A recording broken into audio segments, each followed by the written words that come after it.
Welcome to the Rainmaker Report. I'm Andy Thompson, and here are three late-breaking cybersecurity stories that you need to know about. First up, malware has found a new favorite target, and it's the AI tools living inside your development pipeline. It spreads through the same code repos that your engineers pull code from every single day. CrowdStrike just dropped a report on this strain called Sandworm Mode, and it's really interesting. Socket first spotted it back in February, and it's a self propagating worm built to specifically abuse AI coding assistants and automated developer workflows. So let's kind of break it down, okay?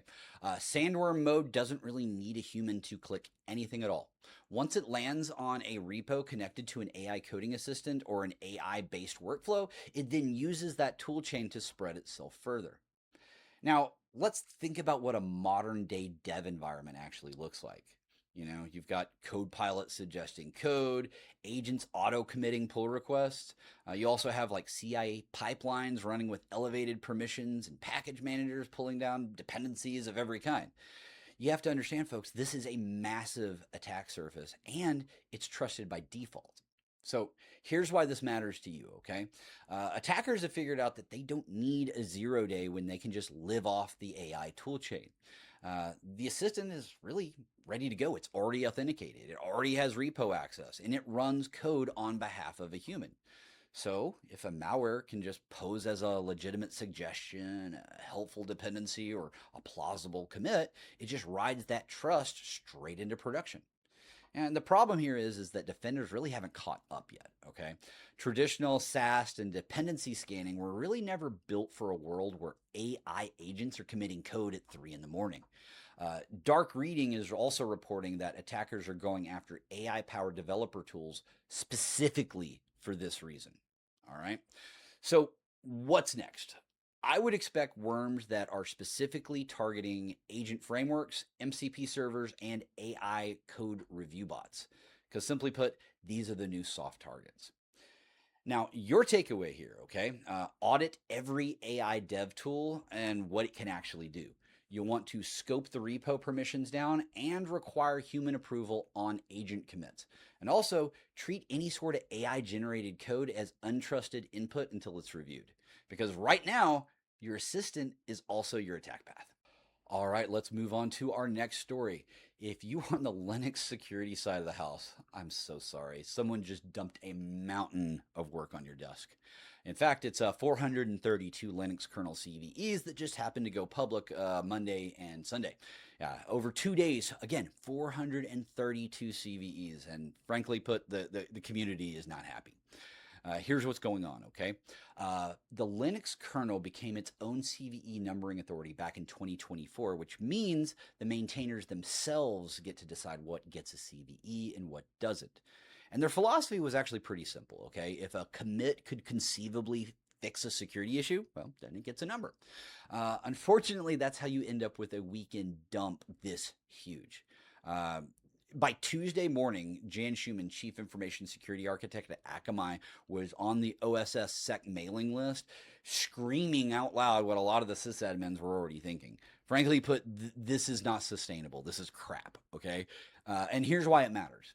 Because you have to understand, vulnerability management programs are really built around triage, all right? You pull the feed, you score it, and then you patch what's on fire. But when you have hundreds of CVEs landing with minimal context, most of them low severity, or even purely theoretical, your scanners are going to light up like a Christmas tree. Your team is going to burn hours chasing issues that might not even be realistic or even reachable, okay? What we have here, folks, is alert fatigue at an industrial scale. And the mailing list backs this up, okay? Practitioners are pointing out that many of these entries have literally no meaningful impact analysis. Some are just bug fixes that got labeled as security out of an abundance of caution.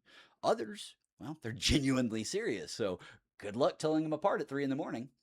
So what's next? Okay. I would expect louder calls to reform how the kernel CNA scopes its assignments, or at least add better severity signals. In the meantime, the distros will keep doing the real triage downstream.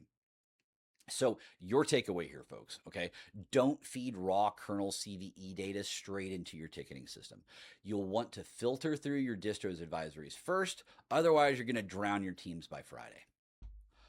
All right, let's move on to our last story of the day. Love them or hate them, folks, but Chick-fil-A just disclosed a data breach. But this isn't on them. This one's actually on their customers for reusing passwords. Attackers were running credential stuffing campaigns against the chain's loyalty program, and unfortunately, a ton of accounts got popped. So let's break this down, what happened, and why this keeps happening to every loyalty program on the planet. You see, credential stuffing is exactly what it sounds like. Attackers are taking username and password combos from previous breaches, other companies, other services, and then spraying them at logon pages until something works. And the issue is that there's no exploit here. There's no CVE. The vulnerability is you. You using the same password on the Chick-fil-A site that you used on some forum that got popped back in 2016. Yeah, and then once they're in, they're not going after your chicken nuggies, okay? They're going after things like stored payment info, loyalty points, and the personal data attached to the account. Now, Chick-fil-A's official notification says some exposed data can include names, email addresses, phone numbers, dates of birth, and masked payment details. Points are getting drained, resold on shady marketplaces, and frankly, the victim's only going to find out when the reward balance hits zero. Now, let's talk about why this matters beyond just fast food, okay? You have to understand loyalty programs have quietly become one of the softest targets in retail fraud. Well, think about it, okay? They hold real monetary value, they rarely have multi-factor turned on, and customers treat them like throwaway logins. And the fact is, attackers know this. This is why this is the same playbook that's hit Dunkin', Jason's Deli, and every airline program that you can name. So, what's next, okay? I would expect Chick-fil-A to force password resets and nudge people towards multi-factor authentication. I would also expect the stolen accounts to show up on sale on Telegram within days, if not already. And expect the next fast food chain to disclose the exact same thing next month. So here's your takeaway, folks, okay? Go turn on multi-factor on every loyalty account that supports it, okay? And stop reusing passwords across brands that you don't think matter, because guess what? They actually do matter to attackers. All right, folks, well, that about wraps up today's stories. Thank you so much for watching. This is Andy Thompson signing off.